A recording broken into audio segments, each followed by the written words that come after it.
Ler hoje Gálatas, de 4 a 6, e o Salmo 39. Gálatas 4. Digo, porém, que enquanto o herdeiro é menor de idade, em nada difere de um escravo, embora seja dono de tudo. No entanto, ele está sujeito a guardiões e administradores até o tempo determinado por seu pai. Assim também nós, quando éramos menores, estávamos escravizados aos princípios elementares do mundo. Mas, quando chegou a plenitude do tempo, Deus enviou seu filho, nascido de mulher, nascido debaixo da lei, a fim de redimir os que estavam sobre a lei, para que recebêssemos a adoção de filhos. E, porque vocês são filhos, Deus enviou o Espírito do seu Filho aos seus corações, o qual clama, Abba, Pai. Assim, você já não é mais escravo, mas filho, e por seu filho, Deus também o tornou herdeiro. Antes, quando vocês não conheciam a Deus, eram escravos daqueles que por natureza não são deuses. Mas agora, conhecendo a Deus, ou melhor, sendo por ele conhecidos, como é que estão voltando àqueles mesmos princípios elementares, fracos e sem poder? Querem ser escravizados por eles outra vez? Vocês estão observando dias especiais, meses, ocasiões específicas e anos. Temo que os meus esforços por vocês tenham sido inúteis. Eu lhes suplico, irmãos, que se tornem como eu, pois eu me tornei como vocês. Em nada vocês me ofenderam. E como sabem, foi por causa de uma doença que lhes preguei o evangelho pela primeira vez. Embora a minha doença lhes tenha sido uma provação, vocês não me trataram com desprezo ou desdém, pelo contrário, receberam-me como se eu fosse um anjo de Deus, como o próprio Cristo Jesus. O que aconteceu com a alegria de vocês? Tenho certeza que, se fosse possível, vocês teriam arrancado os próprios olhos para dá-los a mim. Tornei-me inimigo de vocês por lhes dizer a verdade? Ou que fazem tanto esforço para agradá-los, não agem bem, mas querem isolá-los, a fim de que vocês também mostrem zelo por eles? É bom, sabe, sempre ser zeloso pelo bem, e não apenas quando estou presente. Meus filhos, novamente estou sofrendo dores de parto por sua causa, até que Cristo seja formado em vocês. Eu gostaria de estar com vocês agora e mudar o meu tom de voz, pois estou perplexo quanto a vocês. Digam-me vocês, os que querem estar debaixo da lei, acaso vocês não ouvem a lei? Pois está escrito que Abraão teve 2 filhos, um da escrava e outro da livre. O filho da escrava nasceu de modo natural, mas o filho da livre nasceu mediante promessa. Isso é usado aqui como uma ilustração. Estas mulheres representam 2 alianças. Uma aliança procede do Monte Sinai e gera filhos para a escravidão. Esta é Agar. Agar representa o Monte Sinai na Arábia e corresponde à atual cidade de Jerusalém, que está escravizada com os seus filhos. Mas a Jerusalém do Alto é livre e essa é a nossa mãe. Pois está escrito, regozije-se, ó estéril, pois que nunca teve um filho. Grite de alegria, você que nunca esteve em trabalho de parto, porque mais são os filhos da mulher abandonada do que os daquela que tem marido. Vocês, irmãos, são filhos da promessa, como Isaque. Naquele tempo, o filho nascido de modo natural perseguia o filho nascido segundo o Espírito. O mesmo acontece agora. Mas o que diz a Escritura? Mande embora a escrava e o seu filho, porque o filho da escrava jamais será herdeiro como o filho da livre. Portanto, irmãos, não somos filhos da escrava, mas da livre. Gálatas 5. Foi para a liberdade que Cristo nos libertou. Portanto, permaneçam firmes e não se deixem submeter novamente a um jugo de escravidão. Ouçam bem o que eu, Paulo, lhes digo. Caso se deixe circuncidar, Cristo de nada lhe servirá. De modo que declaro a todo homem que se deixa circuncidar, que está obrigado a cumprir toda a lei. Vocês que procuram ser justificados pela lei, separam-se de Cristo, caíram da graça, pois é mediante o Espírito que nos que nós aguardamos pela fé a justiça que é a nossa esperança. Porque em Cristo Jesus nem circuncisão, nem incircuncisão tem efeito algum, mas sim a fé que atua pelo amor. Vocês corriam bem. Quem os impediu de continuar obedecendo a verdade? Tal persuasão não provém daquele que o chama. Um pouco de fermento leveda toda a massa.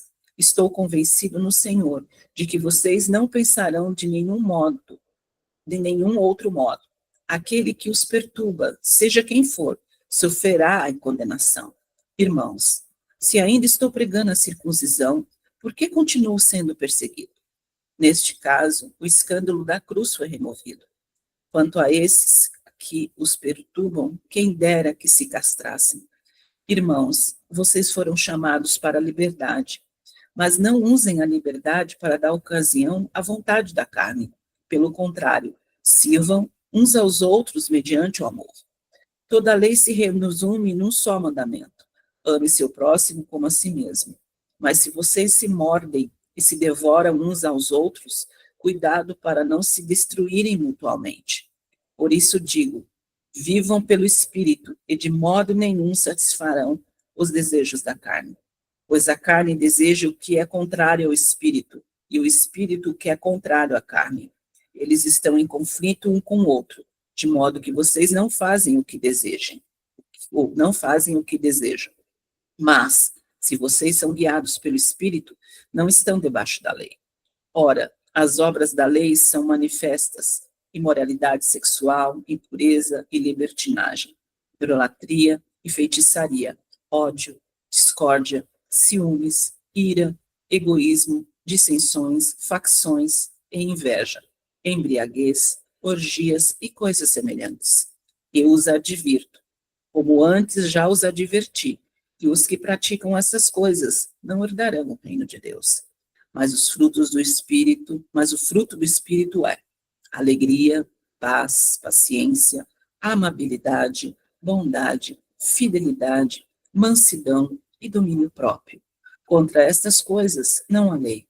Os que pertencem a Cristo Jesus crucificaram a carne, com as suas paixões e os seus desejos. Se vivemos pelo Espírito, andemos também pelo Espírito. Não sejamos presunçosos, provocando uns aos outros e tendo inveja um dos outros. Gálatas 6. Irmãos, se alguém for surpreendido em algum pecado, vocês que são espirituais deverão restaurá-lo com mansidão. Cuide-se, porém, cada um para que também não seja tentado. Levem os fardos pesados uns dos outros, e assim cumpram a lei de Cristo. Se alguém se considera alguma coisa não sendo nada, engana-se a si mesmo. Cada um examine os próprios atos, então poderá orgulhar-se de si mesmo, sem se comparar com ninguém, pois cada um deveria levar a própria carga. O que está sendo instruído na palavra, partilhe todas as coisas boas com quem o instrui. Não se deixe enganar, de Deus não se zomba, pois o que o homem semear, isso também colherá. Quem semeia para a sua carne, da carne colherá a destruição, mas quem semeia para o Espírito, do Espírito colherá a vida eterna. Não nos cansemos de fazer o bem, pois no tempo próprio colheremos, se não desanimarmos. Portanto, enquanto temos oportunidade, façamos o bem a todos, especialmente aos da família da fé. Vejam com que letras grandes estou lhes escrevendo, de próprio punho.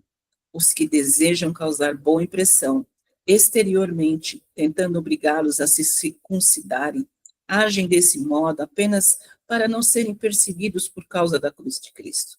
Nem mesmo os que são circuncidados cumprem a lei. Querem, no entanto, que vocês sejam circuncidados a fim de se gloriarem no corpo de vocês. Quanto a mim, que eu jamais me glorie, a não ser na cruz de nosso Senhor Jesus Cristo, por meio da qual o mundo foi crucificado para mim e eu para o mundo. De nada vale ser circuncidado ou não, o que importa é ser uma nova criação. Paz e misericórdia estejam sobre todos os que andam conforme esta regra, e também sobre o Israel de Deus. Sem mais, que ninguém me perturbe, pois trago em meu corpo as marcas de Jesus. Irmãos, que a graça de nosso Senhor Jesus Cristo seja com o espírito de vocês. Amém.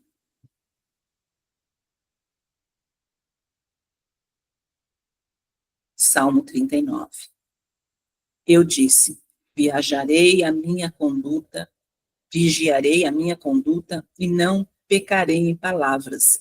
Porém, mortaça em minha boca, enquanto os ímpios estiverem na minha presença.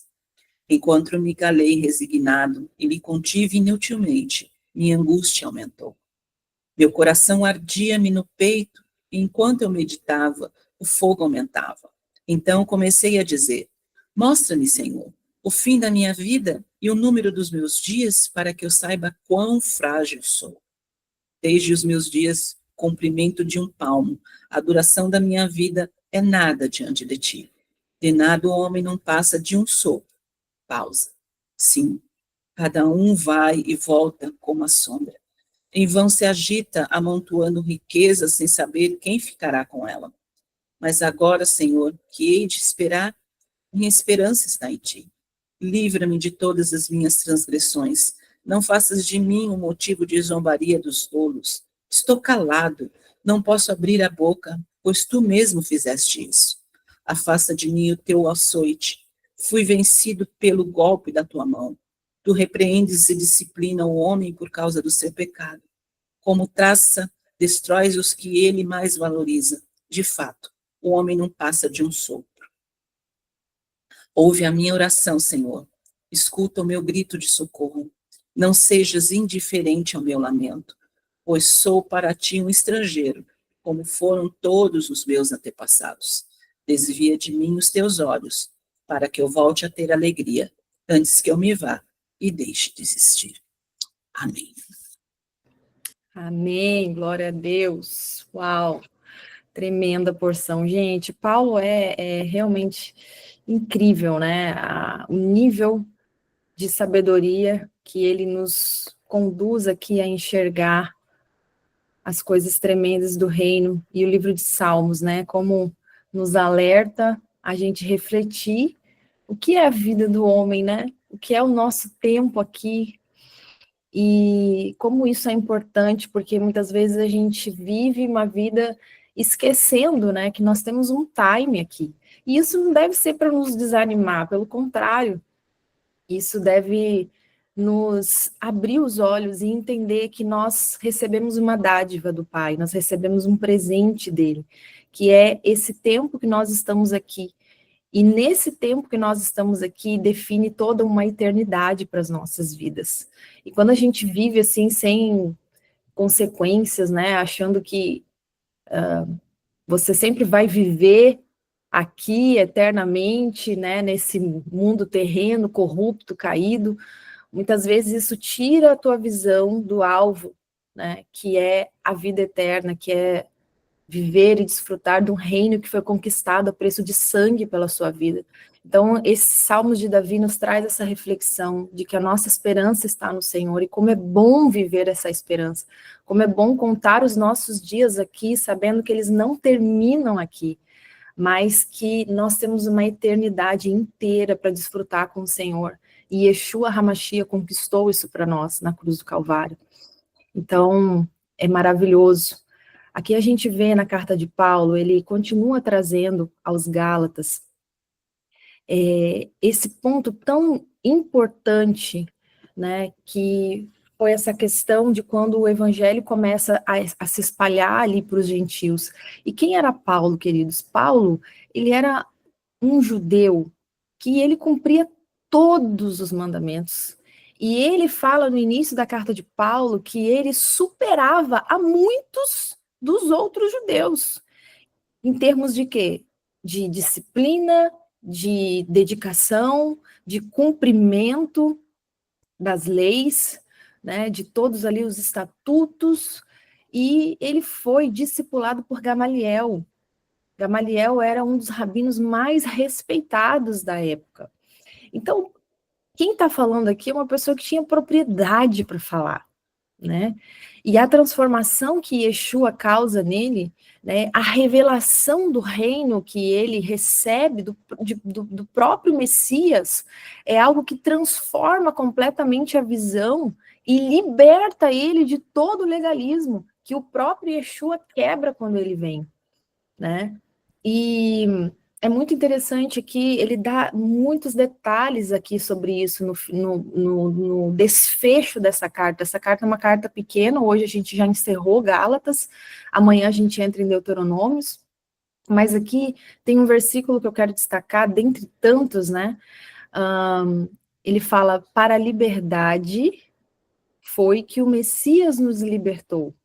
Permaneceis, pois, firmes, e não vos submetais de novo ao jugo da escravidão.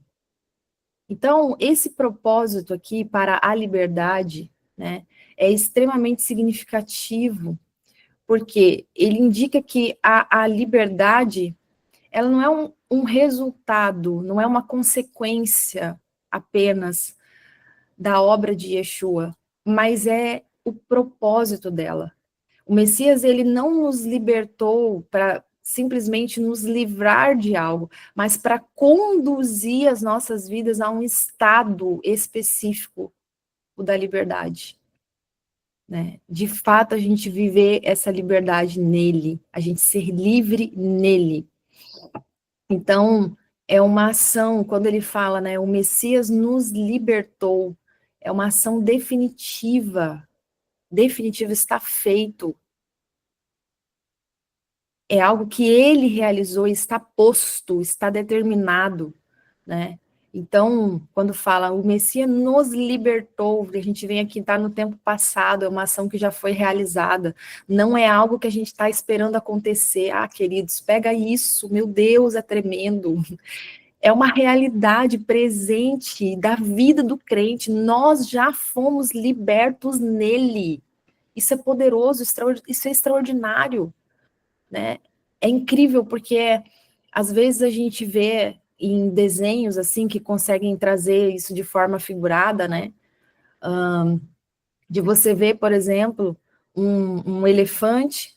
Já viu essa imagem tão interessante? Um elefante preso numa cadeirinha assim, né? Uma cadeirinha pequenininha com uma cordinha fininha e ele acha que ele está preso com aquilo ali. Muitas vezes, né? Os crentes ainda acham que estão presos a algum tipo de jugo, a qualquer tipo de jugo, sendo que o Messias já nos libertou, a gente já está livre. A gente precisa ter essa visão dessa liberdade que ele já conquistou sobre as nossas vidas, né? E desfrutar dela hoje, na realidade hoje, saber que nós somos livres, respirar essa liberdade, viver essa liberdade, celebrar, ser grato por ela. Não há nada mais que possa te subjugar. E aqui ele vai chamar a firmeza, ele vai dizer assim, ó, permaneceis, pois, firmes. Então aqui é um comando ativo, né? De o quê? De você manter essa liberdade. E para você manter essa liberdade, ela requer esforço, vigilância constante. Então, essa palavra aqui, que traz, né, firmes, é a palavra... É uma palavra grega que ela dá a ideia aqui de uma postura militar. Então, indica que uma postura de prontidão, de resistência, sabe? De realmente você se manter ali na postura, né? De manter essa firmeza, uma postura aqui de resistência, de estar pronto. E ele vai trazer aqui uma advertência, ele fala, ó, não vos submetais de novo ao jugo da escravidão. Então, aqui ele está falando o quê? Principalmente, nesse aspecto aqui que ele está trazendo, ele está falando sobre o legalismo religioso. E ele fala que, né, não submetais ao jugo da escravidão. Então, nesse contexto todo que ele está trazendo, ele se refere aqui ao legalismo religioso, mas ele também pode ser aplicado para qualquer prática que nos afaste da graça de Deus.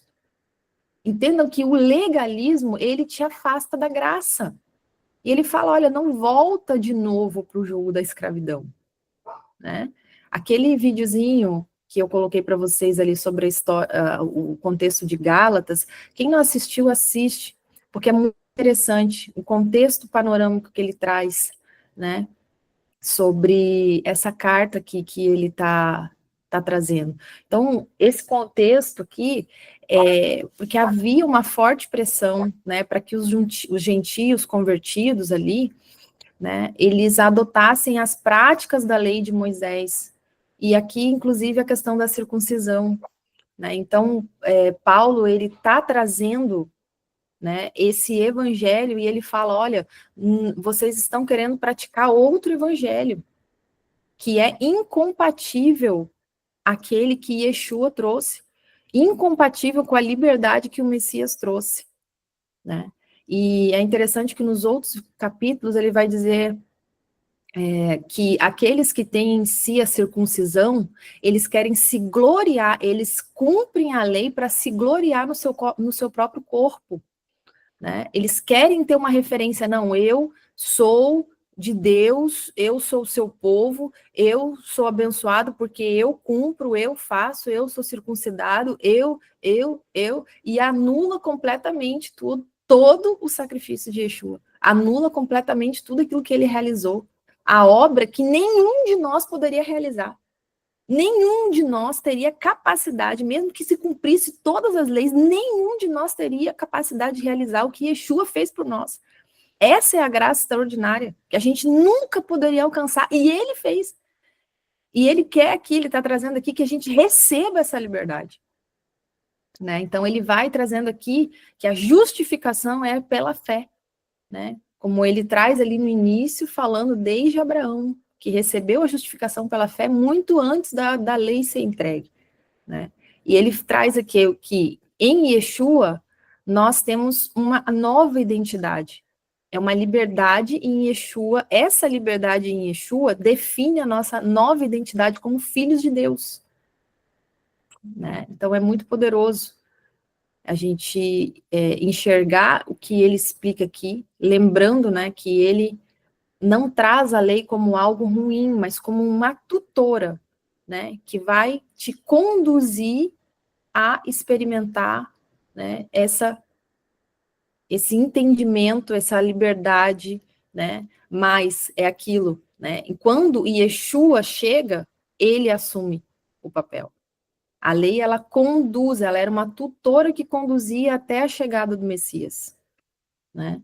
Lembrando que aquilo, né, Yeshua fala que ele veio cumprir toda a lei. Então, ele cumpre, e as coisas boas que a lei nos traz, a gente deve sim absorver, deve sim observar, né, mas não com o peso do legalismo, né, não como rituais, mas tendo a liberdade em Yeshua, e aquilo que você for fazer com amor, você for fazer com leveza, né? Sem ter esse peso que antes de Yeshua ela trazia, porque ela trazia juízo também, né? É complexo, mas é libertador quando a gente consegue entender, e a carta de Paulo, ela traz muitos detalhes em relação a isso, né? Então é muito poderoso. No versículo também, para a gente finalizar aqui, deixa eu ver se eu consigo ver, Gálatas 6:9, ele vai dizer assim, e não nos cansemos de fazer o bem, pois no tempo próprio colheremos se não desanimarmos. Então aqui é uma chave também, né, poderosa para nós, não nos cansar de fazer o bem, porque no tempo próprio a gente vai colher. Deus é justo, Deus é fiel. Porém, ele coloca aqui, né, um se, uma condicional, se não desanimarmos. Então, é importantíssimo a gente entender isso, que na nossa jornada a gente sempre tem que renovar a nossa mente, renovar a nossa esperança no Pai, olhar para o alto, né? Esse final de semana, o Senhor nos trouxe essa palavra, que quando a gente olha para as circunstâncias, a gente vai desanimar. Se você olhar para as circunstâncias, certamente você vai desanimar. Então, seus olhos têm que estar focados nas realidades de Deus para a sua vida. E quando você foca nas realidades do Senhor para a sua vida, pela fé, você acessa essas realidades e você traz ela para a terra, você traz ela para a realidade natural e elas se materializam. elas de fato se materializam, você experimenta de uma realidade extraordinária e sobrenatural de Deus na sua vida. Então, essa palavra aqui é muito forte, porque o Senhor aqui nos garante que no tempo certo nós colheremos se não desanimarmos. Então, a gente precisa colocar os nossos olhos no lugar certo, para que a nossa esperança esteja sempre ativa nos nossos corações, nas nossas emoções, na nossa mente, que a gente não venha ser, queridos, lubridiados, manipulados pelas mentiras que as circunstâncias muitas vezes trazem, querendo anular as promessas de Deus na sua vida. As circunstâncias são temporárias, elas oscilam, elas modificam toda hora, mas aquilo que o Senhor tem para ti é eterno, é perpétuo, está estabelecido. Então a gente precisa viver as realidades de Deus nas nossas vidas e não numa realidade circunstancial, temporária, que oscila, que modifica o tempo todo e que muitas vezes é ilusória. A gente precisa viver a realidade de Deus nas nossas vidas e tudo aquilo que Ele tem para nós.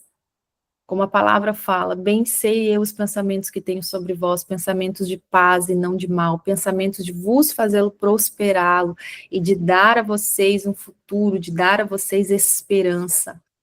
Amém, queridos?